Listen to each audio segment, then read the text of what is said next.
Buenos días a todos, mi nombre es Esteban Emilio Mosongi, antropólogo, lingüista, profesor universitario, escritor, autor de libros y artículos, etcétera. Creo que algunos que estén viendo esta producción me conocerán hace tiempo. Quisiera compartir con ustedes algo de mi experiencia personal, algo sobre mi vida, también más adelante mi trabajo, la producción, los resultados de ese trabajo y por supuesto los caminos del futuro que permanecen abiertos, ¿no?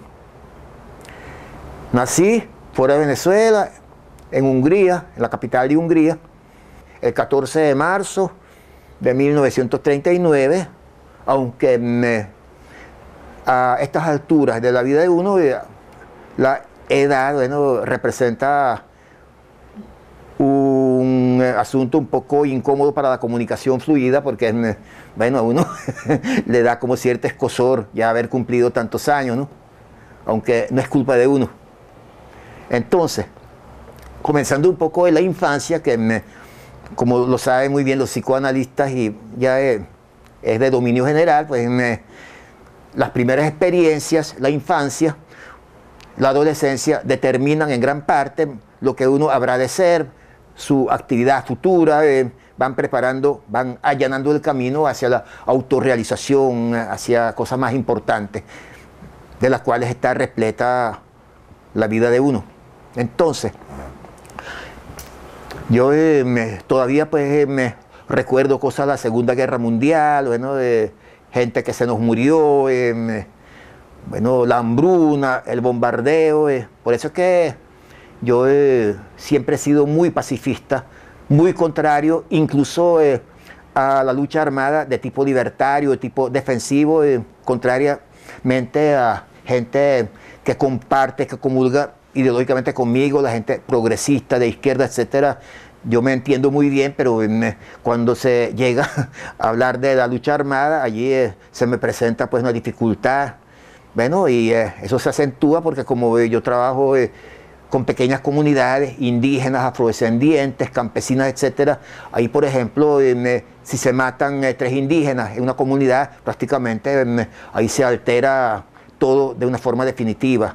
Y si eso se apareja con destrucción ambiental, bueno, peor todavía. Entonces soy muy reservado en cualquier planteamiento que se refiera a lo bélico, a la resistencia armada, etcétera. Y entonces, por eso soy un gran admirador de la resistencia fundamentalmente pacífica, que ha sido la, digamos, gran tarea de supervivencia de los pueblos indígenas y afrodescendientes hasta la fecha de hoy, hasta que, bueno, ya en los últimos 50 años han comenzado a reconquistar sus derechos y a partir, sobre todo, del comienzo de este nuevo milenio, de los años 2000 en adelante, pues ya esto se ha visto también en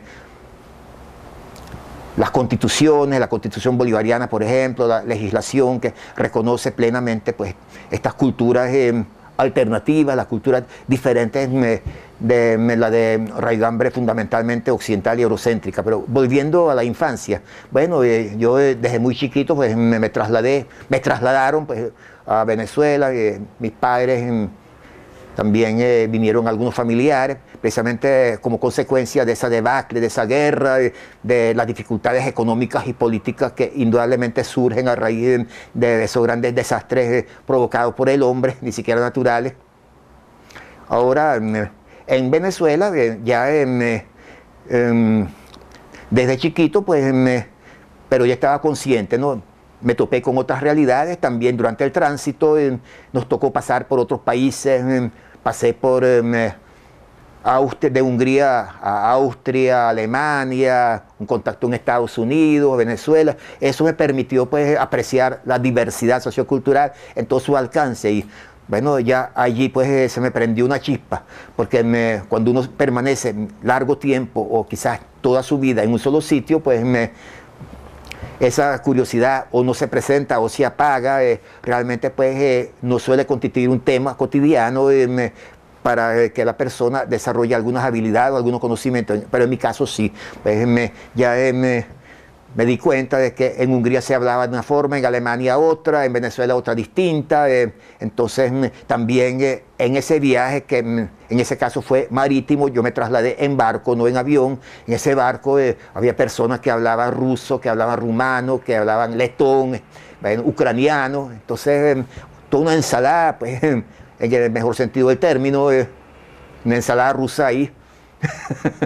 Pero entonces, a partir de allí, pues, bueno, y mientras me hacía adolescente, bueno, iba creciendo, pues me empezaron a preocuparme y a ocuparme, pues, una serie de cuestiones. Por ejemplo, el origen de estas diferencias, su importancia, sus implicaciones en cuanto a la convivencia, al modus vivendi de cada segmento cultural.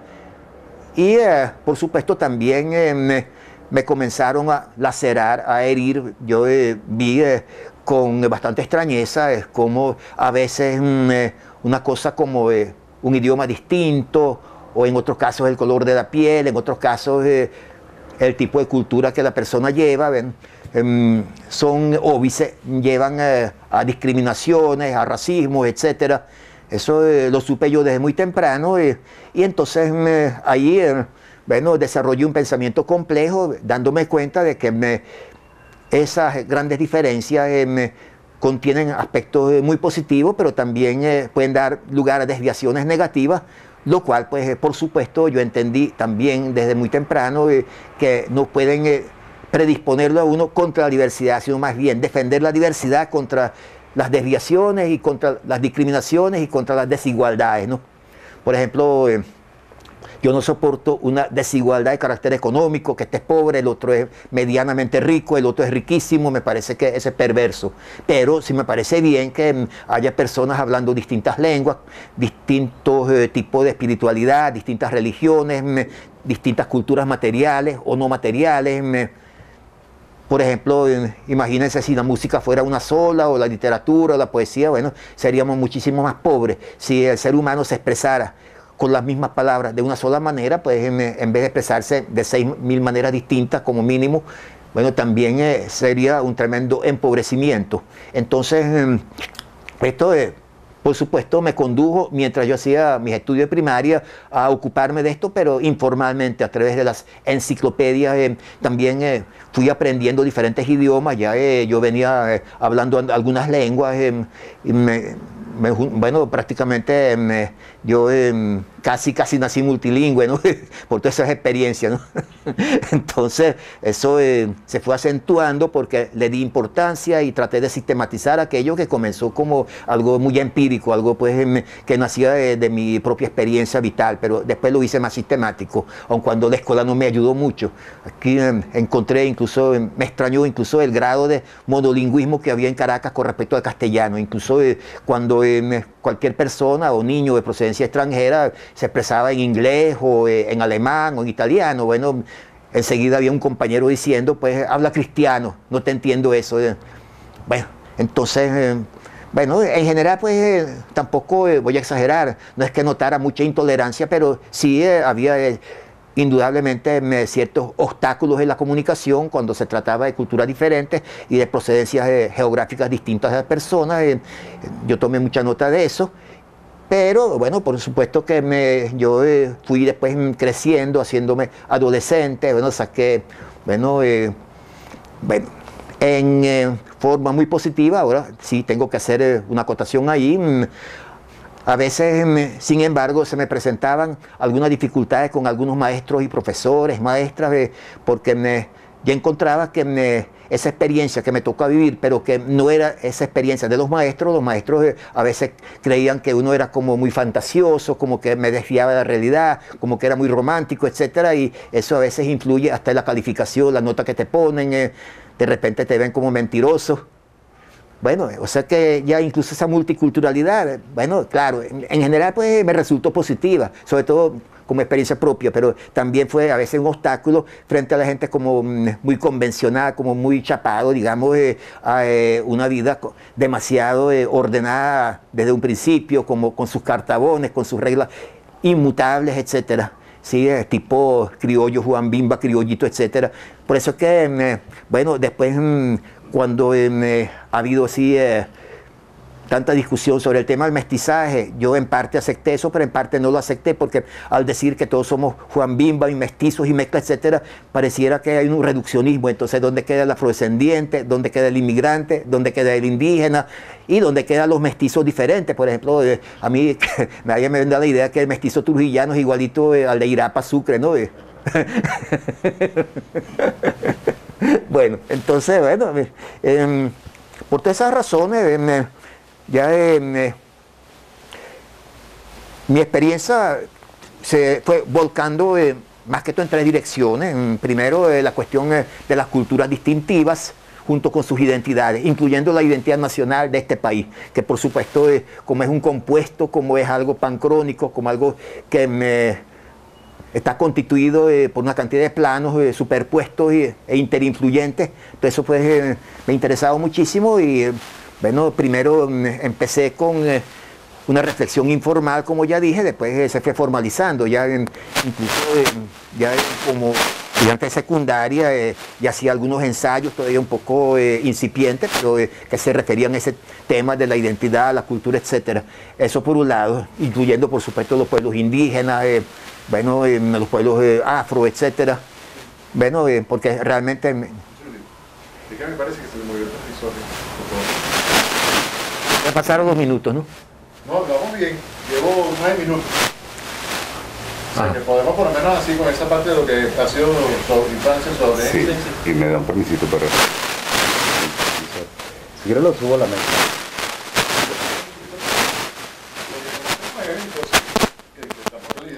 Sí, es que había caído bajo. Ah, se movió, ¿verdad? Sí, se movió. Ok, ahí. Esto un poquito más gente. Más para acá. No tan cerca de él. Más bien más hacia la mesa. No, más bien aléjalo de él. Trátalo lo más que pueda. Y lo metes ahí. Ok. Chévere, perfecto. Ahora, podríamos retomar entonces sí, de verdad, un poquitico. Sí, podemos sobre retomar. la última parte. Sí, para redondear esa parte ya. Sí, por favor, y me disculpa que... sí, No, entonces está bien, sí. Después en la edición se sacan las imperfecciones, ¿no? Sí, por supuesto. Ajá, entonces, ¿podemos retomar lo último? Sí, como no. Para redondearla. Sí. Ok, grabando.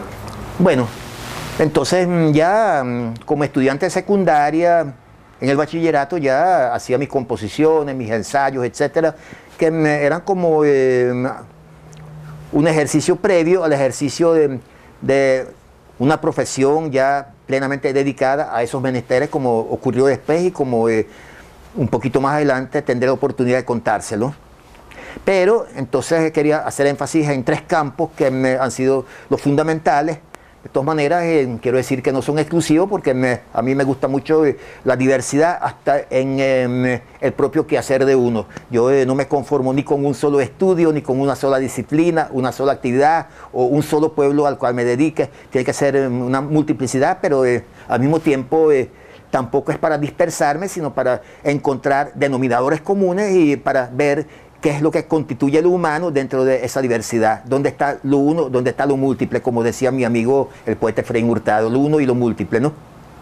Que dialécticamente, bueno, me representan 2 extremos, pero son extremos que de alguna manera constituyen una unidad en la diversidad, pues. Entonces, esos campos, las culturas y las identidades, el otro campo, las lenguas, los idiomas y sus variantes, etcétera. Incluso, por supuesto, que me interesó porque pues, en un país como Venezuela pues, se habla español de tantas maneras, y si salimos de Venezuela o vemos cómo hablan, digamos, los ciudadanos igualmente hispanohablantes, pero procedentes, por ejemplo, de la República Dominicana o de España o de Chile o de Argentina, porque hablan distinto también, etcétera, pero aún habiendo pues esa diferencia, no solamente no conduce a la incomprensión, sino que cuando son hablantes que se toleran, que más bien tienen la mente abierta y les gusta la diversidad, ahí se ve que cuando, por ejemplo, 2 hablantes de español de partes diferentes interactúan, el lenguaje de ambos se enriquece porque aprenden nuevas palabras, como entienden que su competencia en el idioma propio es relativa, porque hay también otras maneras de expresarse en el propio idioma que uno aprendió desde niño, ¿no? Entonces, ahora, cuando lo proyecté a otros idiomas, por ejemplo, las lenguas europeas, o sobre todo las lenguas americanas, que bueno, ya a partir de mi adolescencia me empezaron a interesar, de tal manera que logré comprar un libro viejo del padre Olea, del padre Bonifacio de Olea, una gramática guarabo, que para la época en que se editó era pues un buen trabajo para, digamos, los conocimientos que se poseían en esa época. Entonces me aprendí eso y se puede decir que en este momento considero que mi primer idioma indígena fue el guarabo, y lo aprendí a hablar, adquirí fluidez, fui al Delta varias veces, trabajé con guarabo, sigo en esto, pero con la diferencia de que posteriormente tuve que aprenderme otros y otros y otros. Bueno, y unos se parecen, otros no. Por ejemplo, el guarabo es tan independiente que hasta ahora pues no se le ha logrado hallar ningún tipo de parentesco. Por ejemplo, Guaraguaribu decía de Baquitana y no Bonovia, que si yo quiero hablar en guarabo. Entonces dije eso, ¿no? Bueno, Catuqueti, ¿cómo estás? Yaquerara, ¿estás bien? Bueno, podría estar hablando una hora, pero mi objetivo no es profundizar en cada una de las ramas de lo que he tenido la fortuna de poder por lo menos en parte realizar, sino extenderme sobre distintas facetas. Creo que es lo importante, ¿no? Entonces, así en esa forma, pues fue transcurriendo mi infancia, mi adolescencia, y todo eso me predispuso. No me faltó, digamos, el tercer aspecto, que siempre desde mi más temprana niñez me inquietó esa diferencia que es muy sutil, pero que algunas personas no entienden, de la diferencia y la desigualdad. ¿Por qué la diferencia es buena? ¿Por qué la desigualdad es mala? Entonces eso me interesó muchísimo. Entonces, por supuesto, al ver que junto a las diferencias hay las desigualdades. ¿Qué tipo de desigualdad? La miseria es desigualdad, la pobreza, la desigualdad de oportunidades, la falta de oportunidades, digamos, la mal llamada mala suerte, la mala leche con la que nacen o crecen algunos, etcétera. Bueno, ya sabemos que unos nacen en palacios, otros en casas normales, y otros en ranchos, y otros a lo mejor durmiendo en la calle, ¿no?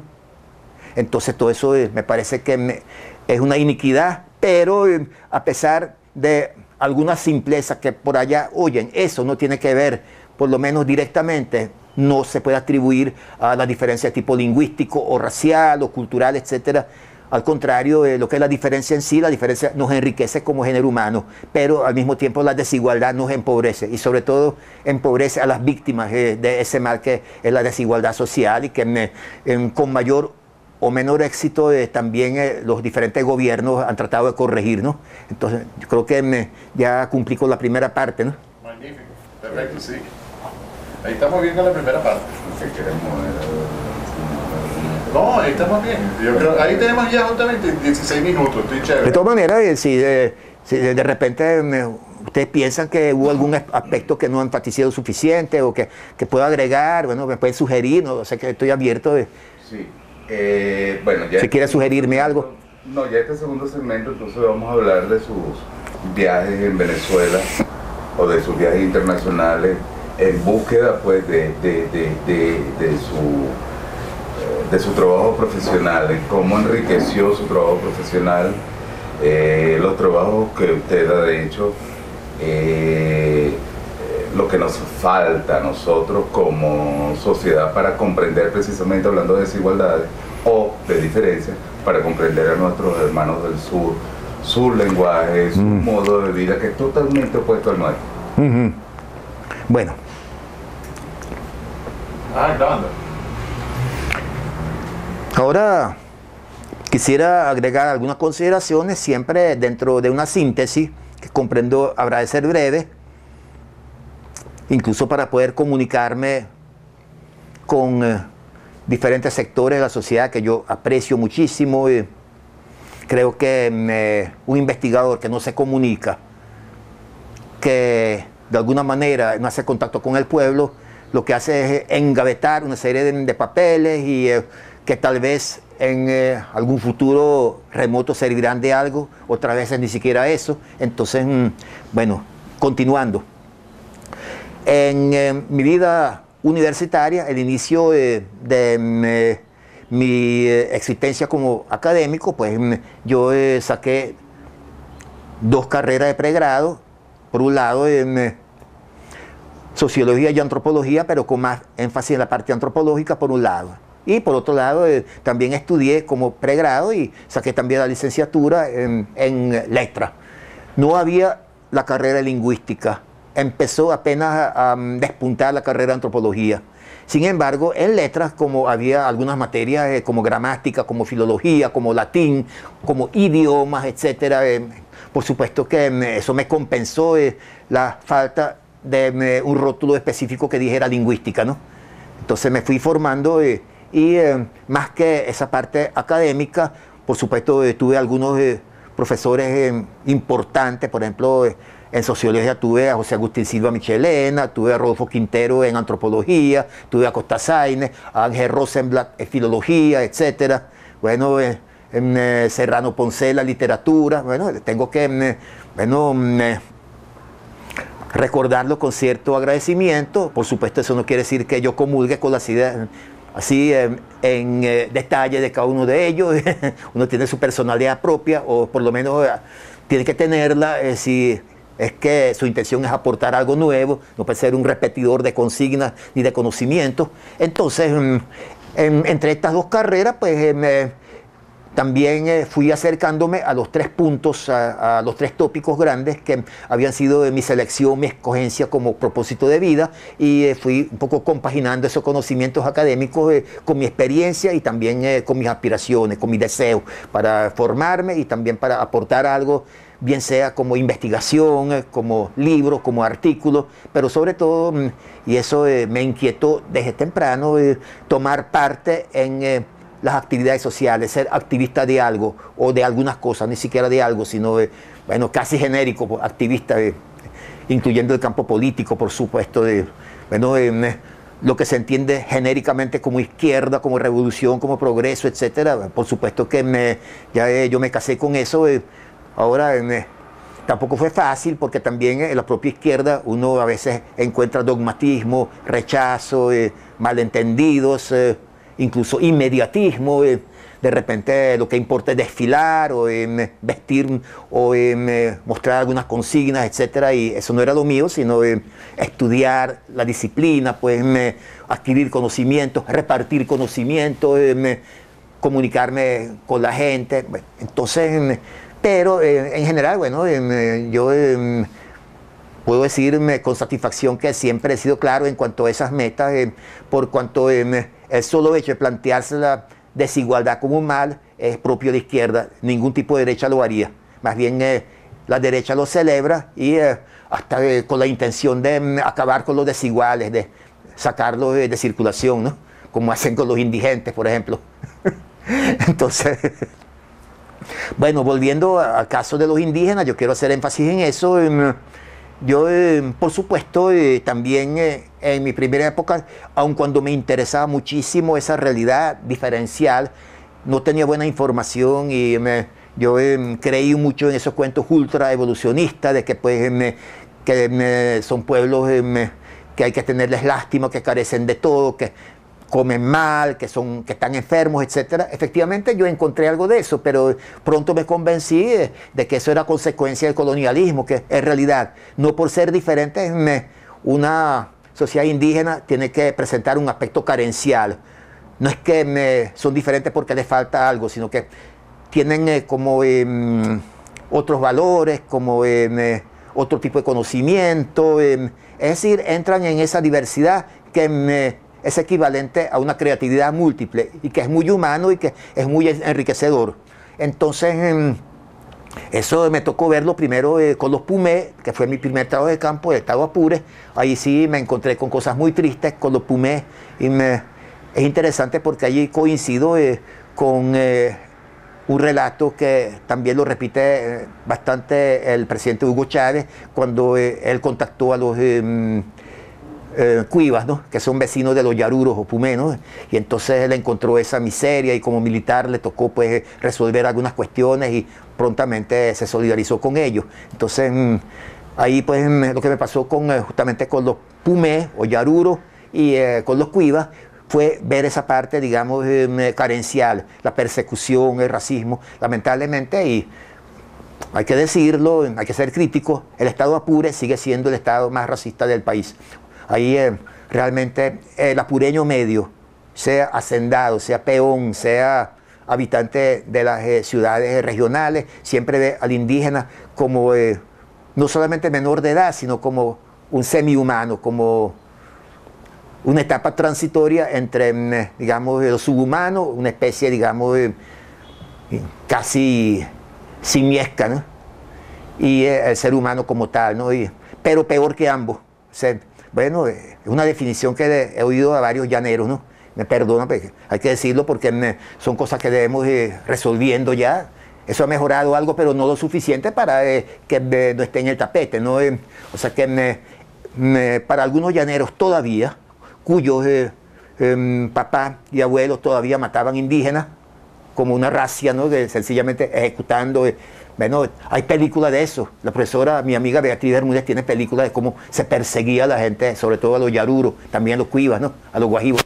Bueno, entonces la definición era la siguiente, que el indio, así genéricamente, no decía yaruro, el indio que se define como alguien que no es ni animal ni tampoco es hombre, sino peor que ambos, ¿no? Lamentablemente.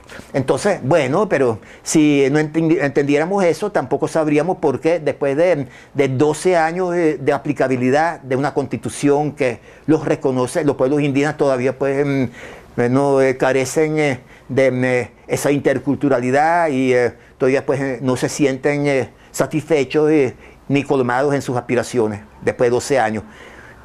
O sea que ya 500 años de un coloniaje y un neocoloniaje también, una república que fue más cruel que la misma colonia.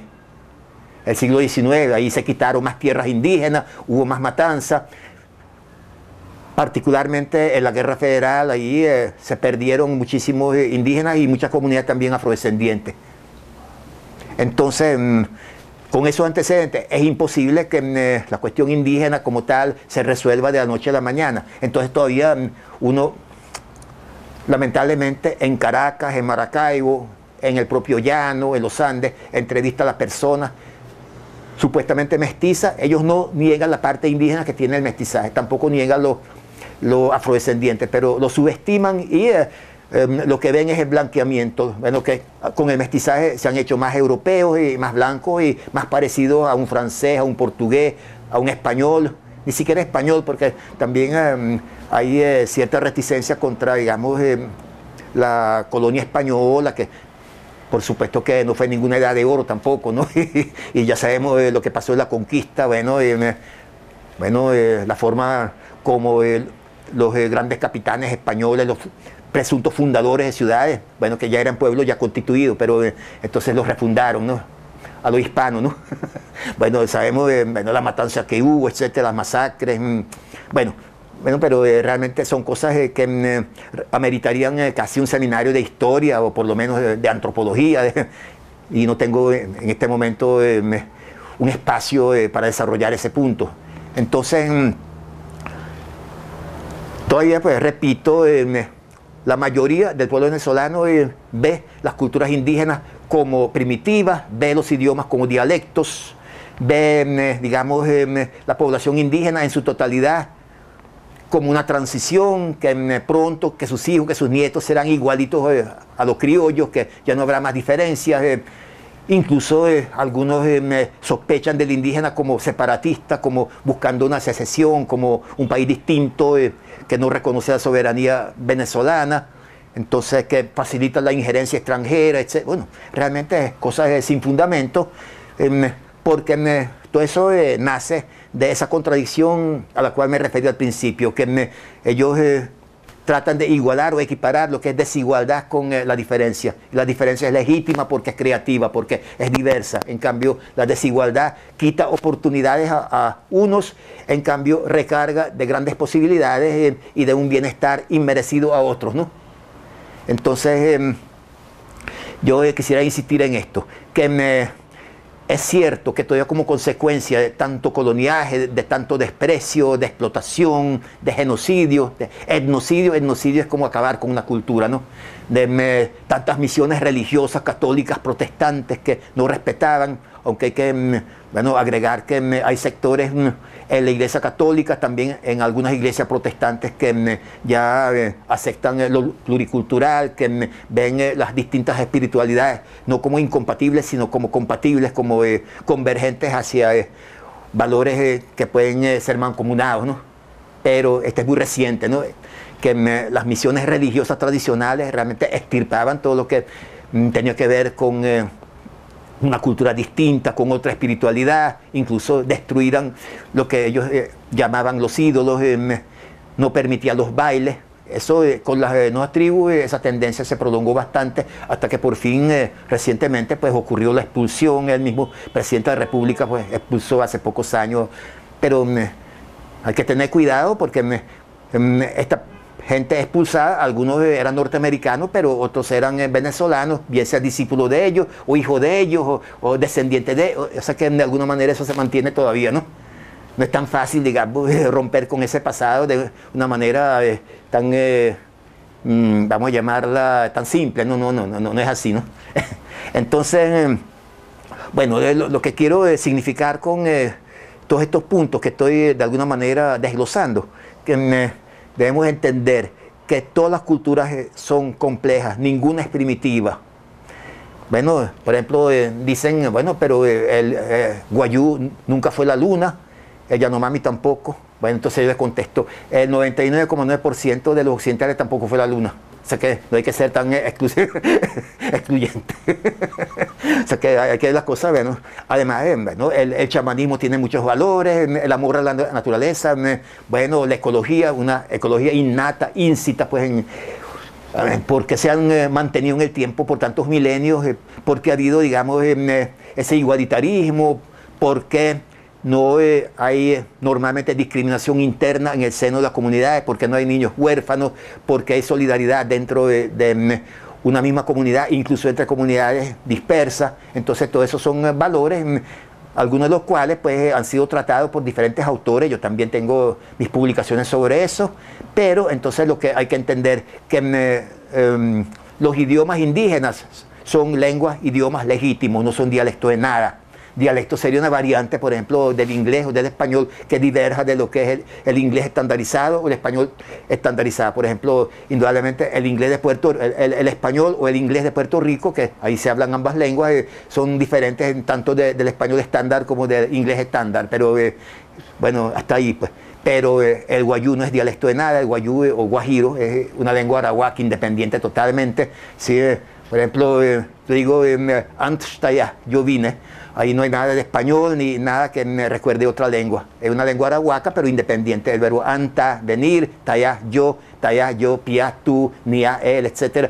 O sea, gramática propia, prefijo propio, sufijo propio, sintaxis pues totalmente de esa sola lengua, etc. Entonces no hay ningún derecho a llamarlo dialecto, máxime si además eso tiene miles de vocablos, tiene incluso palabras para las cuales en español no hay una traducción, ni en inglés tampoco. Entonces son lenguas muy ricas y en este momento por interculturalidad ahora también tiene literatura escrita. Entonces yo me quiero referir un momentico a lo intercultural. Entonces, ¿qué es lo intercultural? Bueno, hay por un lado lo pluricultural, lo plurilingüe, reconocido por la Constitución venezolana y muchas otras constituciones. Pero entonces, ¿qué quiero decir con eso de inter? Bueno, tampoco ese pluralismo me parece que es lo más sano, tratando digamos, fomentar como una separación, como yo te respeto pero no te conozco, yo, bueno, admito, tolero tu cultura, tolero tu existencia, pero ahora Hay muchas cosas que compartir porque son temas infinitos. Además, dije desde un principio que nunca me dediqué a un solo tema. Siempre han sido muy variadas mis preocupaciones, pero quisiera culminar con la idea de interculturalidad frente a pluriculturalidad. La Constitución usa ambos términos, varias constituciones y mucha legislación, tanto en Venezuela como en otros países, porque, bueno, afortunadamente se ha legislado, aunque no siempre se cumple con esas leyes, pero por lo menos existen ahí, ¿no? Y algo se está haciendo, ¿no? Algo se logra, ¿no? Poco a poco. Bueno, entonces diría que lo intercultural es poner en comunicación, pero hay que tener cuidado. Algunos creen que al ser interculturales estamos como resolviendo esa diferencia para unir esas culturas en una sola. O sea, que están interactuando para ver si sacamos lo mejor de todas las culturas y hacer una sola, ¿no? Como un nuevo mestizaje, como más acabado, ¿no? O sea, no es eso tampoco, sino que en lo intercultural, pues, se respetan las personalidades. Así como yo respeto cuando yo interactúo, converso con ustedes, yo respeto la personalidad básica de cada quien. Y entonces, sobre el reconocimiento de estas diferencias legítimas, también nos estamos enriqueciendo porque yo aprendo de ustedes y ustedes aprenden de mí, ¿no? Esa es la interculturalidad. Y eso es lo que estamos tratando de lograr, pero es un poco difícil porque todavía la gente cree que lo intercultural es escoger entre ser indígena o ser criollo. Y no se trata de escoger, es mucho más complejo que eso. Es enriquecernos dentro de la pluralidad, pero que la pluralidad también en lo dialéctico también es una forma de ser la unidad, ¿no? O sea, lo uno dentro de lo múltiple, o lo uno con lo múltiple, ¿no? Entonces, creo que con estas palabras podríamos dejar nuestra conversación hasta aquí, hasta otra oportunidad. Entonces, bueno, voy a despedirme con unas palabras en un idioma indígena. Yo dije que el primer idioma indígena que yo aprendí, aunque por supuesto yo me expreso en varios de ellos y lo siento como propio, pero voy a conformarme en este momento con una frasecita en guarao. Entonces, amaine guaraolibu dibuya, guaraolibu yakera witu, ine guaraolibu yakera hanaminaya, guarautuma hobaji yakera witu, guarautuma hobaji ine naminaya tai yakereku abakitane o kobonoya.